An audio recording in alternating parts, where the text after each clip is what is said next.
The boardroom felt like a glass fortress in the sky, sunlight slicing through its walls to pool across the polished oak table. Richard Mason, 52, tall and broad-shouldered, silver hair cut immaculately, stood at the head in a navy suit, tailored to command attention. His palms slammed the table with a crack that echoed like a judge's gavel, rattling water glasses and silencing a murmur of side talk. "We're not here to gamble on fantasies," he said, his voice deliberate, each word weighed for impact. Across from him, Jamal Rivers, 29, lean and sharp-eyed, his charcoal jacket unbuttoned, leaned forward, posture steady. "It's not a gamble," he replied. "It's a pivot that could triple our reach." A subtle ripple passed among the executives, eyes darting between them. Photographers in the corner adjusted their lenses, shutters cocked. Richard's smirk was slow and sharp. "You don't see the whole picture, Jamal." Jamal's jaw clenched. "I see more than you think." In that moment, the entire room froze, the sunlight turning the standoff into a portrait of battle. Jamal stepped into the corridor, the boardroom door closing with a whisper behind him. Angela Pierce, 46, light brown skin, in a burgundy blazer, stood waiting, arms folded, her posture all restraint. Her eyes held both approval and warning. "You just lit a fire in there," she said, voice steady. Jamal's reply was dry, clipped. "Or I just made myself the target." They walked past framed patents and sepia-toned photographs of the company's earliest days, each one a silent reminder of how history was written here, by the powerful. "You're right," she said softly, "but here, right comes with a price."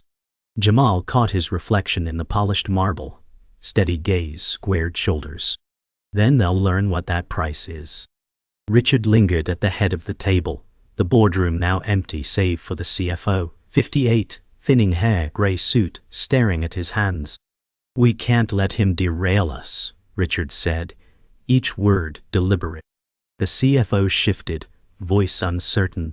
"He's not wrong about the market." Richard poured water into a glass, the sound uncomfortably loud. "Then we take control before it takes control of us." Outside, the skyline glinted cold, all glass and steel, indifferent to who won today. Inside the glass elevator, Jamal's reflection stared back at him from every wall. His phone buzzed, email from HR, immediate review. He didn't open it. Each chime as the floors passed felt like a countdown clock ticking louder. The skyline rose in the glass behind him, the city's gaze unblinking. He loosened his tie, adjusting his stance just before the doors slid open to the lobby. Angela stood at her office window, watching Jamal step into the crowd on the street below. The city swallowed him instantly. Horns, footsteps, chatter blending into a low roar. Her desk was cluttered with reports, some marked in Jamal's handwriting.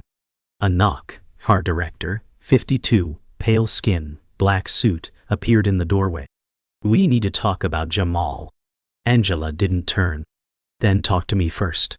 A gust of wind rattled the glass, the faint smell of rain threading into the air. Jamal sat at a corner table in a dim cafe, 2 blocks from the office, the hiss of the espresso machine filling the silence between thoughts.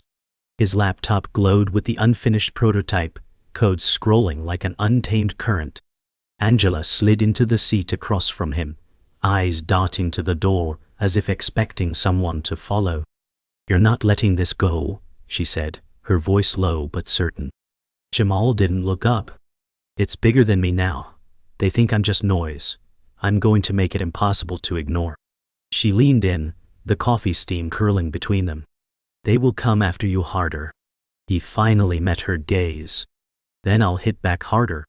Outside, rain began to trace soft streaks against the window, blurring the streetlights into smears of gold and white. The air felt charged, like the prelude to lightning. Richard sat alone in his penthouse office, the city sprawled beneath him like a conquered kingdom. His phone buzzed with a message from the board. "Contain this." He swirled a glass of scotch, its amber surface catching the skyline's glow. He thought about Jamal. Too sharp to dismiss, too dangerous to keep close. Picking up his phone, he called HR. "I want a full review of his projects," he ordered, his voice a low rumble.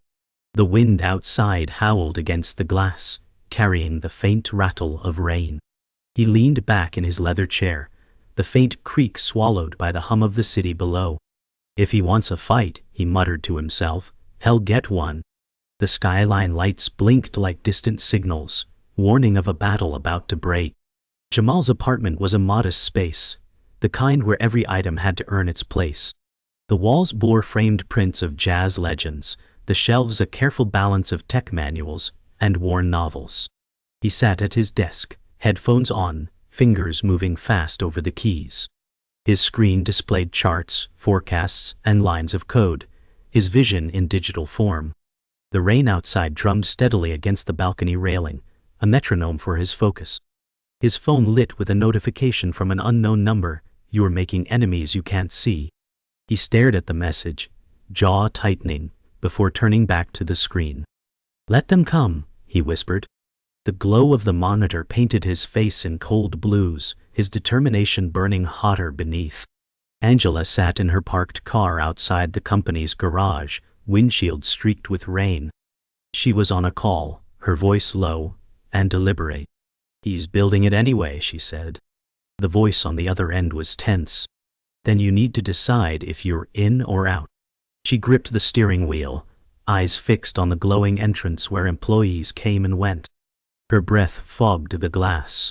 "I've been in since the day I hired him," she replied, ending the call. She sat in silence, the wipers ticking in rhythm before starting the engine. The tires hissed over wet pavement, her resolve as solid as the road ahead.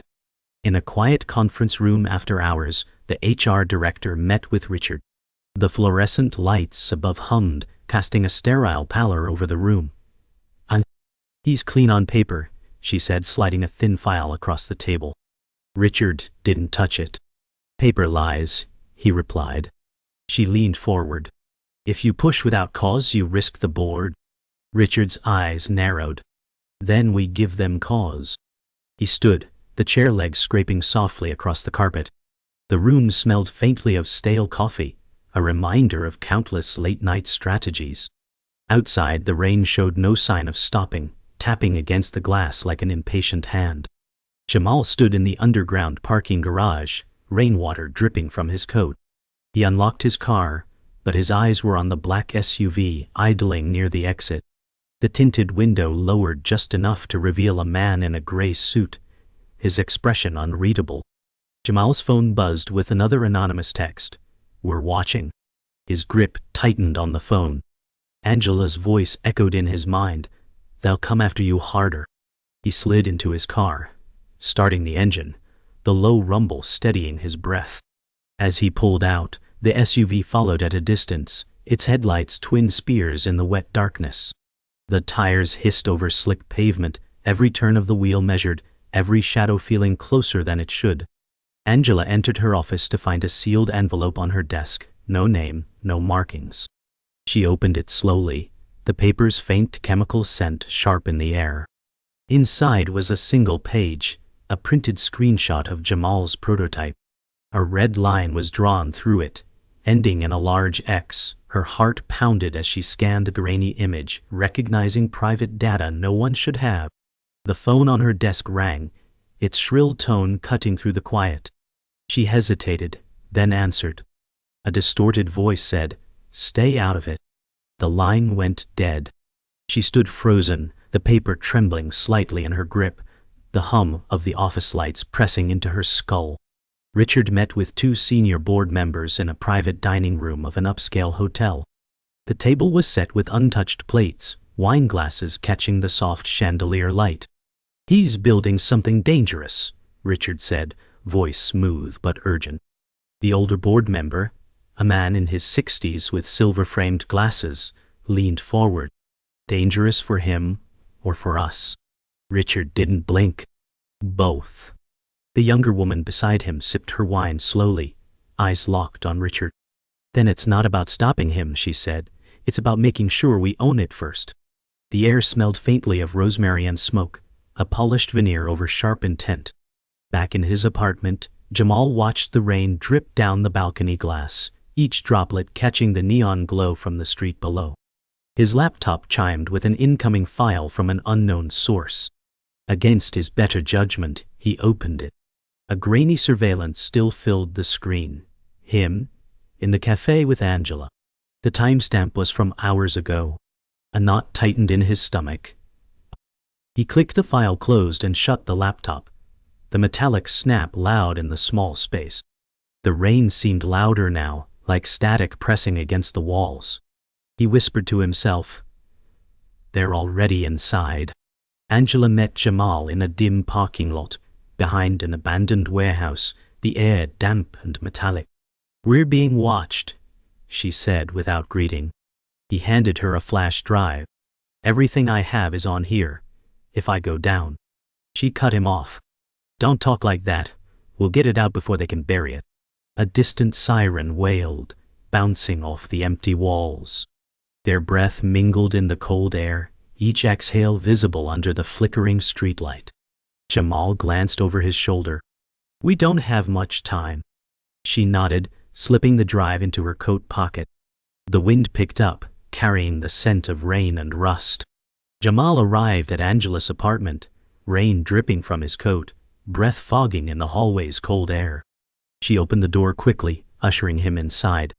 The blinds were drawn tight, the only light a dim desk lamp casting golden pools across scattered files. "You need to see this," she said, sliding a folder toward him on the kitchen table. Inside were internal emails, some with Richard's signature, detailing plans to present his prototype to the board as their intellectual property.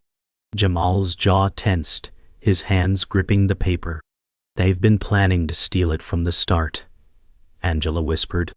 His stomach sank. He glanced at the clock, midnight. "Then we're out of time." Richard stood in a darkened conference room, illuminated only by the glow of a large projection screen. On it, Jamal's prototype interface spun in a slow animation. The board members watched in silence as Richard narrated its potential, his voice smooth, his name at the bottom of the draft patent filing.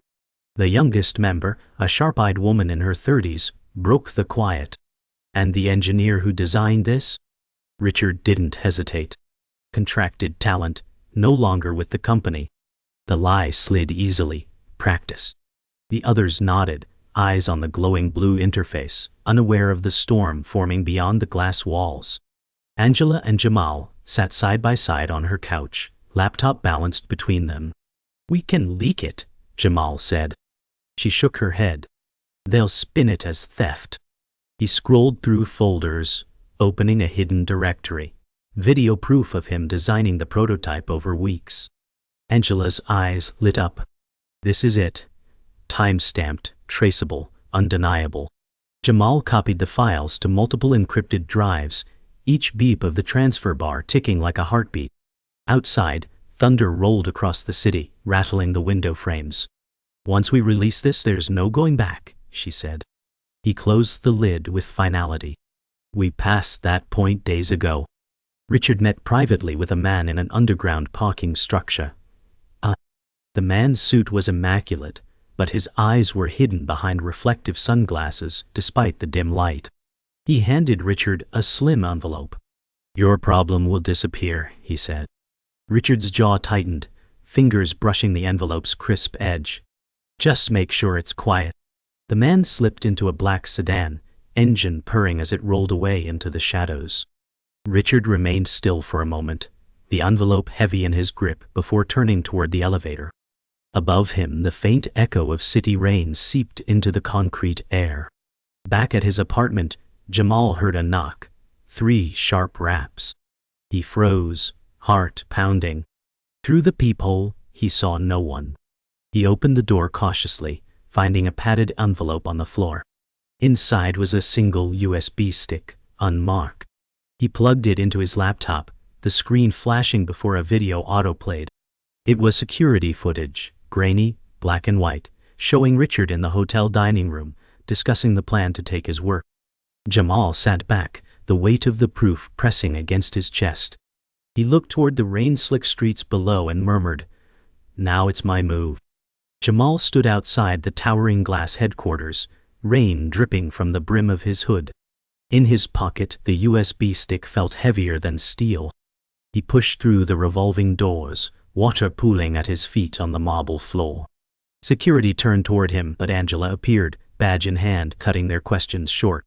"He's with me," she said firmly, guiding him toward the executive wing. The hallway ahead gleamed under cold fluorescent light, the walls lined with portraits of past CEOs. All men, all white, all staring down at him. His pulse hammered. "Once this starts," Angela whispered, "there's no walking it back." Jamal's eyes stayed forward. "I'm not here to walk." Richard was in mid-sentence at the board meeting when the door swung open. Jamal and Angela stepped inside, water still dripping from their coats. The board members looked up, irritation turning to confusion. Richard's smile froze. "You're not invited," he said, his voice smooth but strained. Jamal placed the USB stick on the table, sliding it toward the chairwoman. "This belongs to the company, and everyone here should see what's on it." Angela's gaze never left Richard's face. The air in the room shifted, charged with something between fear and curiosity. The chairwoman inserted the USB into the conference screen system.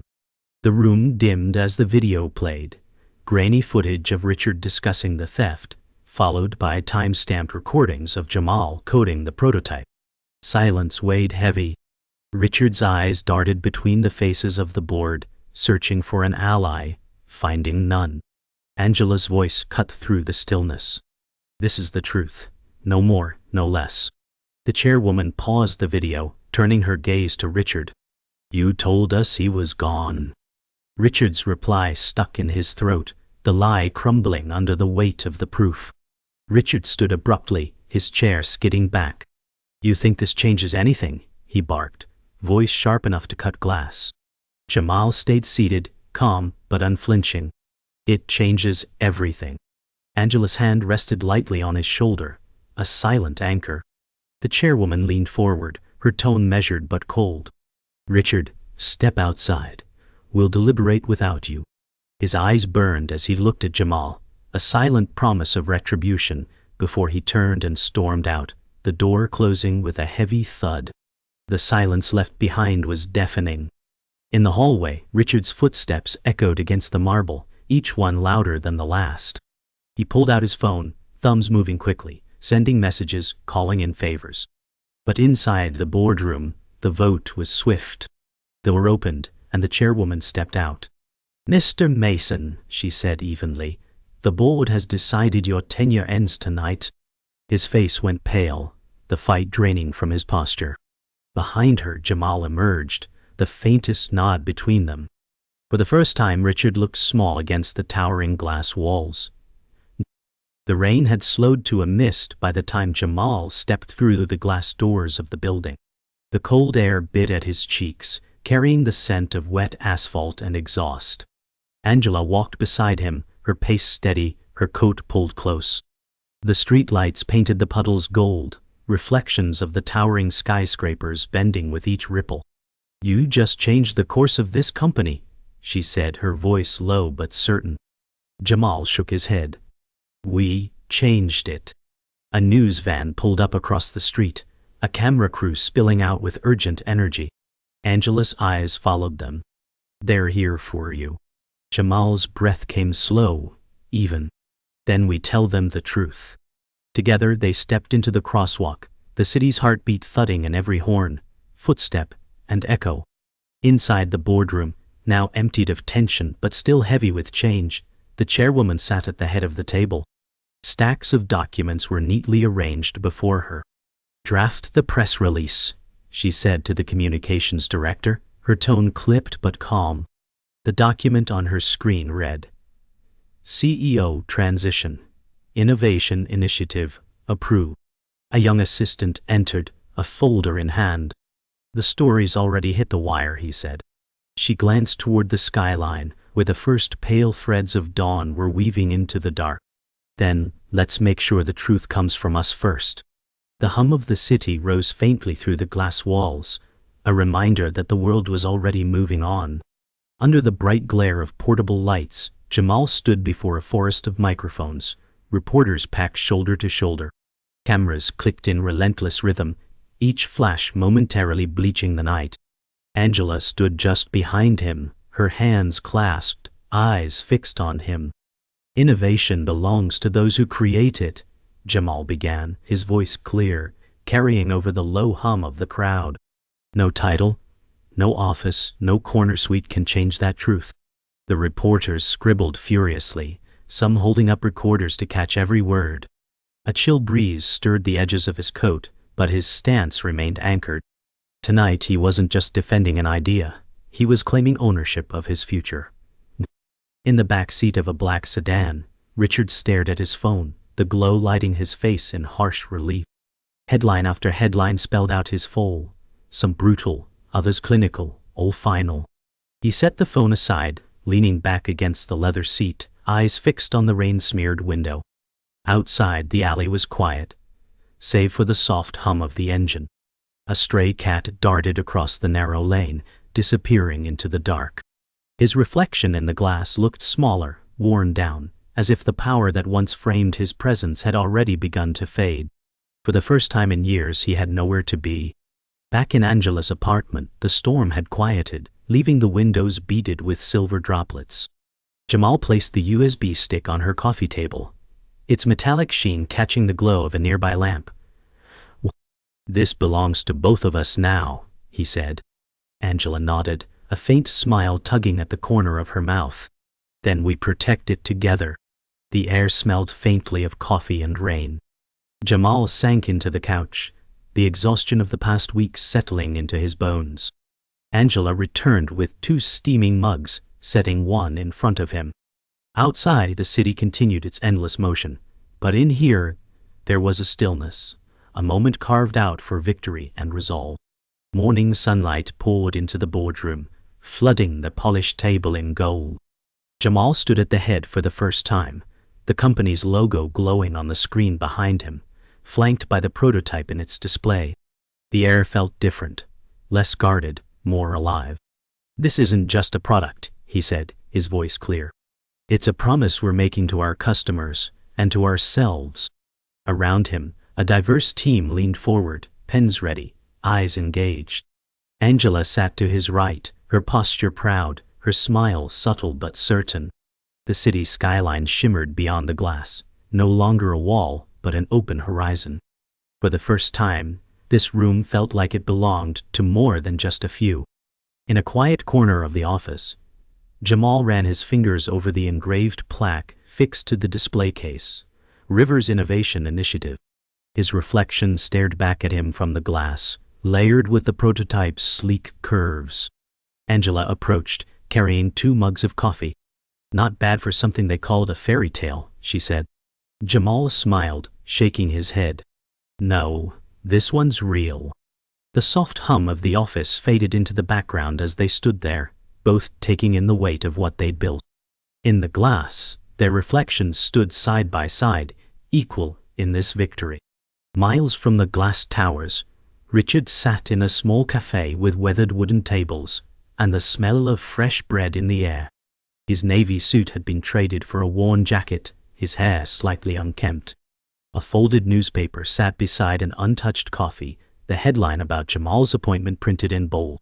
He looked out the rain-streaked window, watching the world pass him by. The conversations and clinking cups around him were muted, as though he were already fading from the city's memory. His reflection in the glass seemed like someone else entirely, someone the board no longer feared. Angela and Jamal stepped out of the building into crisp afternoon air, the sun breaking through drifting clouds. "Where to now?" she asked, pulling her coat tighter against a light breeze. Jamal smiled faintly. "Back to work." The city buzzed around them, vendors calling out, buses rumbling past, a street musician playing slow jazz on the corner. The weight that had hung over Jamal's shoulders seemed lighter now. The skyscrapers no longer loomed over him, they framed the horizon ahead. That night, Jamal stood on his apartment balcony, the city stretching endlessly under a velvet sky. The USB stick rested in his palm, cool and familiar. He turned it once between his fingers, then set it down on the railing. Moonlight glinted off its surface, a silent reminder of the battles fought and won. Somewhere below, laughter drifted up from the street, mingling with the hum of traffic. Jamal smiled. Not for the victory behind him, but for the possibilities ahead. The skyline blinked back, endless and open, as though waiting for his next move.